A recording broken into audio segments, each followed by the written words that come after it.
Hello friends. आज हम airline industry के बारे में बात करेंगे और ये इंडस्ट्री कैसे प्ले आउट करती है और इसमें कौन-कौन से इंडस्ट्री लीडर्स हैं, कौन-कौन से प्लेयर हैं जो इनकी मोनोपोली है और कौन-कौन से की मैट्रिक्स है जो हमें ज़रूर चेक करना चाहिए अगर हम एयरलाइन इंडस्ट्री में इन्वेस्ट करने जा रहे हैं तो फ्रेंड्स, वीडियो स्टार्ट करने से एक बार फिर से मैं आपको बता दूं, ये कोई बाय और सेल रिकमेंडेशन नहीं है।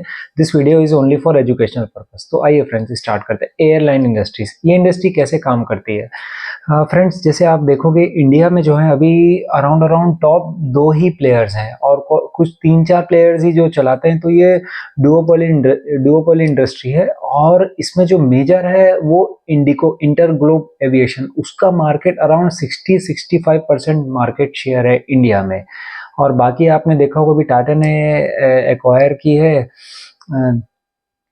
एयर इंडिया को और विस्तारा को। तो टाटा ही नेक्स्ट मेजर प्लेयर है जो अराउंड 20-22% मार्केट शेयर एक्वायर कर रहा है अभी इंडिया में। तो इसमें देखिए दो टाइप के कैरियर्स होते हैं, एक तो होता है लो कॉस्ट कैरियर और एक होता है फुल सर्विस कैरियर। और आप पूरा डाटा निकाल के देख लीजिए, इस इंडस्ट्री का पूरे वर्ल्ड में ओनली वही कंपनियां सक्सेसफुल हुई हैं जो लो कॉस्ट कैरियर है, चाहे वो यूरोप में चाहे अमेरिका में, कहीं पे भी आप विकिपीडिया में चेक कर सकते हैं ये सब। तो फ्रेंड्स, अब हम बात करते हैं इंडिको, इंटरग्लोब एविएशन के बारे में। तो इंडिको भी एक लो कॉस्ट कैरियर है। देखिए लो कॉस्ट कैरियर में क्या होता है, मैं आपको उसका बिजनेस मॉडल में आपको बताता हूँ कि जो लो कॉस्ट कैरियर में ना वो उसकी सीट छोटी होती है, अगल बगल छोटी। आप देखोगे अगर आप इंडिको में ट्रैवल किए होगे तो छोटी छोटी सीट्स होती हैं और उसमें कॉम्प्लीमेंट्री मतलब डिनर या लंच या मील नहीं रहता, एक्सक्लूडेड रहता है। और बाकी जो सर्विसेज है, लगेज सर्विसेज, उसकी कैपेसिटी कम हो जाती है फुल सर्विस कैरियर के मुकाबले, जिसमें एलसीडी होती है, मैक्सिमम बिजनेस क्लास के हिसाब से बहुत एरिया अच्छा खासा दिया रहता है। आराम से आदमी अगर इंटरनेशनल कोई ट्रैवल किया हो तो आपको पता होगा कि फुल सर्विस कैरियर्स में कितना स्मूथली आदमी बैठ के मतलब आराम से खा पी सकता है, मतलब वहाँ सो भी सकता है। लेकिन इंडिको में तो लेग रूम भी नहीं होता। हम जब ट्रैवल करते हैं इंडिको में तो लेग भी ढंग से नहीं रख पाते और अगल बगल कोई अगर मोटा आदमी आके बैठ जाए तो हम बैठना मुश्किल हो जाता है। तो फ्रेंड्स, उसके बाद भी लो कॉस्ट कैरियर ही सक्सेसफुल है क्योंकि लोग, हाँ, जो एक ह्यूमन टेंडेंसी है कि ना वो टिकट्स में ज़्यादा खर्चा ना करके कम से कम कि वही चेक करता है कि कम से कम कितने में टिकट मिल रही है और उसी हिसाब से वो। तो फ्रेंड्स, अब देखिएगा इसने जो है इंडिको ने अपने आप को कैसे प्रेजेंट किया। इसका मार्केट शेयर 15 साल पहले करीब करीब 5% था इंडिया में और इसने धीरे धीरे धीरे अपना मार्केट शेयर 60-65% कर लिया। तो ये कैसे? क्योंकि ये बहुत कॉस्ट मतलब कॉस्ट इफेक्टिव स्ट्रेटेजी पे चलता है, बहुत कॉस्ट सेविंग स्ट्रेटेजीज इसकी रहती है। और आप इस इंडस्ट्री में देखोगे वही प्लेयर्स चल पाए हैं जिनका डेट बहुत कम है और जिनके कैश रिजर्व्स बहुत ज़्यादा हैं। तो वो आगे आगे मैं आपको बताऊंगा। अभी फिर जब मैट्रिक्स अपन देखेंगे तो अभी आप एक इसको ये देख लीजिए, लो कॉस्ट कैरियर में इसका, हाँ, एक इसका बहुत अच्छा मॉडल है जो इंडिगो का है। ये देखिए लीज पे लेता है अपने एयरप्लेन्स। जैसे क्या होता है लीज में, मतलब आप सपोज कीजिए कोई एक कंपनी है ना, वो कंपनी एरोप्लेन्स परचेज कर ली और उसके बाद फिर इंडिको उससे लीज पे लेता है, मतलब इंडिको परचेस नहीं करता है। तो इससे इसकी बैलेंस शीट बहुत लाइट रहती है, बहुत एसेट लाइट बैलेंस शीट है और ये ज़्यादा मनी बोरो भी नहीं करता है। इसके पास ज़्यादा डेट भी नहीं है इसके बैलेंस शीट में और लीज के हिसाब से ईयरली अपने रेंटल पटाते रहता है कंपनी को। और बाकी आप देखिए जो कंपनियां मतलब सबसे ज़्यादा मैं आपको बता रहा हूँ ना, एयरलाइन इंडस्ट्री में इतनी कंपनियां बैंकरप्ट हुई हैं तो उनका कारण यही है कि वो एरोप्लेन्स खरीद लेती है, फ्लीट्स खरीद लेती है। उसके बाद खरीदते खरीदते ऐसी सिचुएशन आती है कि मतलब कॉस्ट इतने हाई रहते हैं कि वो चला ही नहीं पाती है। और इसने बहुत अच्छा, बहुत स्ट्रेटेजिकली प्ले किया है इंडिको ने कि ये एरोप्लेन्स ही नहीं खरीदती। इसके बाद इसका एक और बेनिफिट है, इसका सबसे बड़ा बेनिफिट ये भी आता है इंडिको को कि देखिए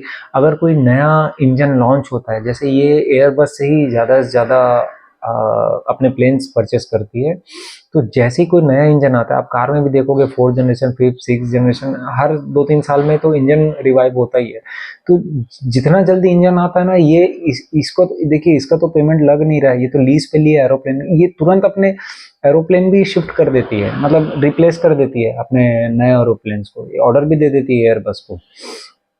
तो ये छोटे छोटे मोड कंट्रीब्यूट करते हैं, और उससे क्या होता है, जैसे ही नए नए इंजन आते जाते हैं, ये उतनी फ्यूल एफिशिएंट होते जाती है। सबसे ज़्यादा जो खर्चा आता है कोई भी एयरलाइन एरोप्लेन में, तो वो फ्यूल ही सबसे मेजर कॉस्ट होता है। तो ये छोटे छोटे मोड हैं, छोटे छोटे जो जिसके कारण इसका क्या है, कॉस्ट इफेक्टिव होते जाता है, और ये इसीलिए इतने सालों तक सरवाइव कर रहा है इस इंडस्ट्री में। तो अब हम देखते हैं फ्रेंड्स, 4 की मैट्रिक्स। वो कौन कौन से 4 की मैट्रिक्स है जो हमको देखने चाहिए अगर हम कहीं भी एयरलाइन इंडस्ट्री में, कोई किसी भी कंपनी में पैसा लगाने का सोच रहे हैं। तो एक तो होता है कैस्क, रेस्क, यील्ड और load factor, passenger load factor. तो हम कैस्क से स्टार्ट करते हैं। कैस्क का फुल फॉर्म मैं बता दूं, कॉस्ट पर अवेलेबल सीट पर किलोमीटर। सिंपल, एकदम सिंपल। आप ज़्यादा मैं टेक्निकल या आपको कंफ्यूज नहीं करना चाहूँगा।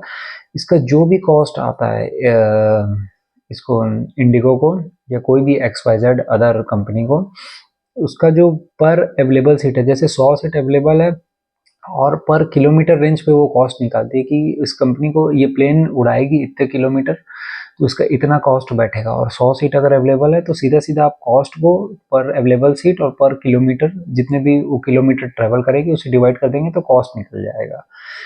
और इसमें देखिए, कॉस्ट मैं आपको बता रहा था, जो जो 4 मेजर टाइप के कॉस्ट हैं, वो क्या, फ्यूल है, एम्प्लॉयज़ कॉस्ट है, मेंटेनेंस कॉस्ट है, और अदर कॉस्ट है, जैसे कि लीज लायबिलिटी मैंने बताया, रेंटल वेंटल, और एयरपोर्ट को फीस चार्ज वगैरह पे करना पड़ता है, एक्सेट्रा, कुछ कुछ यही सब रहता है। तो मेजर जो 40-50% है, वो फ्यूल में ही पैसा लग जाता है फ्लाइट्स का, और एम्प्लॉय में, जैसे पायलट वगैरह हायर करने में, तो कॉस्ट ये होता है।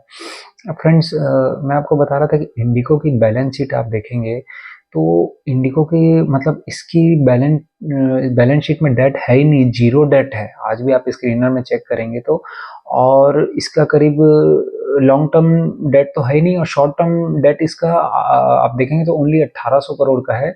और मेजर जो है लीज लायबिलिटी अराउंड 52,000 करोड़ की। वही लीज लायबिलिटी को अपन लायबिलिटी में इसीलिए दिखा रहे हैं बोरिंग्स को, क्योंकि नए नॉर्म्स के हिसाब से इनको दिखाना पड़ता है, लेकिन वो एक्चुअल में बोरोइंग्स नहीं है, वो लीज में लिया हुआ है इन्होंने, और उसको एज ए ये रेंट पे करते हैं।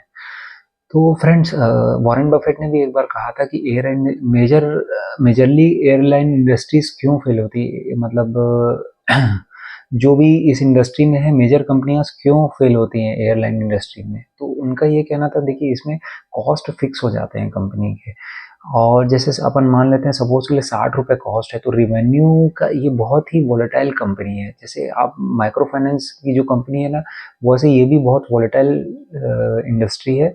और माइक्रो फाइनेंस में जैसे आप देखोगे, कुछ भी होता है तो सडनली सबसे पहले वही ठप होती है, माइक्रो फाइनेंस, और एयरलाइन इंडस्ट्री का भी वही हाल है। अगर 60 रुपये, हाँ मैं आपको बता रहा था एग्जांपल के, तो 60 रुपये अगर कोई कॉस्ट है, और उसका रिवेन्यू अगर 100 रुपये है, कभी वही 70 हो जाता है, कभी 50 हो जाता है।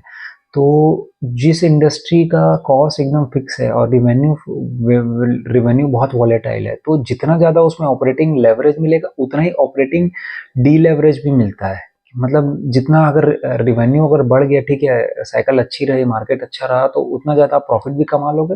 लेकिन अगर स्लैग रहा, जैसे कोविड के टाइम में, अदर एक्सेट्रा वो सब चीज़ों में, तो उतना ही डाउन टर्न भी हमको झेलना, उतने लॉसेस भी हमको झेलने पड़ते हैं। तो हमको बहुत ही केयरफुली, बहुत एनालिसिस करके, वैल्यूएशंस वगैरह देख के ही इस इंडस्ट्री में अपना इन्वेस्टमेंट करना चाहिए फ्रेंड्स। जैसे और हाँ, इंडिको क्यों सरवाइव की है, क्योंकि आज तक ये लो कॉस्ट मॉडल में काम की है, और इसका डेट लो रहा है, और कैश रिजर्व इसके पास भरपूर है। आज भी आप देखोगे, स्क्रीनर में डाटा चेक कीजिए, तो अराउंड इसका, मैं आज ही चेक कर रहा था, इसका अराउंड 20,000 करोड़ का इसका इन्वेस्टमेंट है, और 16,000 करोड़ के आसपास कैश रिजर्व्स है। तो जिस कंपनी के पास जो डाउन टर्न झेल ले रही है, जो डाउन साइकिल में भी जो सरवाइव कर पा रही है, तो वो इंडस्ट्री तो ऑब्वियस है मार्केट लीडर रहेगी। इसीलिए इन्होंने इतने सालों से मार्केट शेयर गेन किया है। और दो चार कंपनियों के पास ही पूरा मार्केट शेयर है। ये इंडस्ट्री धीरे धीरे कंसोलिडेट होके उनके पास ही पूरा मार्केट शेयर है। और अभी भी मैं आपको बता दूं, इस टाइम भी इंडिको कंटिन्यू मार्केट शेयर गेन कर रही है। इसने अभी recently first half of FY25 में भी अराउंड अराउंड 8% के आसपास अपनी कैपेसिटी बढ़ाई है। और डिमांड है तभी तो कैपेसिटी बढ़ा रही है, बस it's just a matter of time. वो मैं फाइनेंसेस में आपका डिस्कस करूंगा कि कंपनी क्यों अभी लॉस में गई इस क्वार्टर में। तो नेक्स्ट हम देखते हैं फ्रेंड्स की रेस्क, RAS की, मतलब रिवेन्यू पर अवेलेबल सीट पर किलोमीटर। मतलब जैसे कॉस्ट हमने निकाला पर अवेलेबल सीट 100 सीट है तो उस पर कितना रिवेन्यू जनरेट करेगी पर किलोमीटर अगर ट्रेवल करती है वो कोई भी फ्लाइट। तो सिंपल सिंपल ये रिवेन्यू बताता है और कॉस्ट हमने समझ लिया। तो रिवेन्यू जो होता है मेजर टिकट से ही होता है, और कुछ एक्स्ट्रा सर्विसेज जैसे पेंट्री सर्विसेज दे देती है, और कुछ सिक्योरिटी चेक इन और GST वगैरह भी चार्ज करती है, कुछ एयरपोर्ट फीस भी चार्ज करती है, वो सबसे इसको रेवेन्यू जनरेट होता है। और थर्ड हम की मेट्रिक देखते हैं, यील्ड। यील्ड क्या होता है, एक पैसेंजर पे पर पैसेंजर पर किलोमीटर पे कितना चार्ज कर पाती है। अभी इसका आसपास, अभी जो इसका यील्ड चल रहा है 4.55 के आसपास चल रहा है, क्योंकि अभी अच्छा खासा इंडिगो का यील्ड है, क्योंकि इन्होंने मार्केट शेयर अच्छा खासा कैप्चर कर लिया है। और और जो अभी आप देखोगे डिमांड भी बहुत बढ़ गया है। ये बोलते हैं कि 10 करोड़ पैसेंजर को ये ट्रैवल कराती है हर साल में।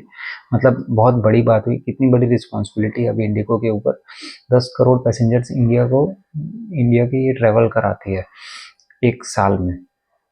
तो उसके हिसाब से आप देखोगे तो डिमांड है, इसीलिए इतना चार्ज भी कर पा रही है। इसका अमाउंट पहले काफ़ी कम रहता था, 4.55 अभी है करंट में, बीच में 5 रुपीज़ तक भी गया था यील्ड इसका।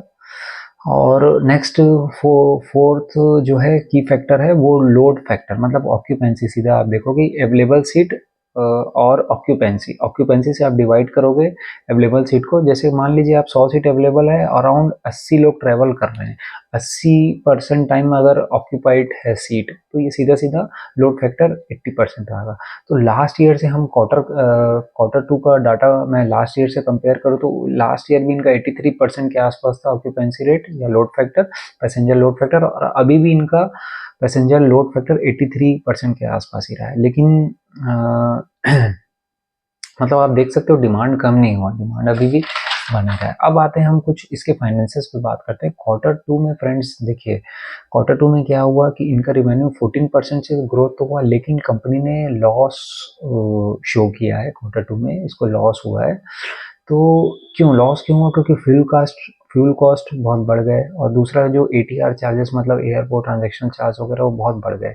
और जैसे मैं बताया आपको वोलेटाइल है, कभी मौसम ख़राब रहता है। अभी क्वार्टर 2 में आप देखोगे बरसात वगैरह बहुत हुई, बारिश बहुत हुई, इलेक्शंस की वजह से थोड़ा सा कुछ वो भी रहा। और बीच में एक माइक्रोसॉफ्ट का 1 या 2 दिन आप देखोगे पूरी ठप हो गई थी। तो मतलब फ्लक्चुएशंस बहुत होते हैं, ये इंडस्ट्री ही ऐसी है, वॉलेटाइल है।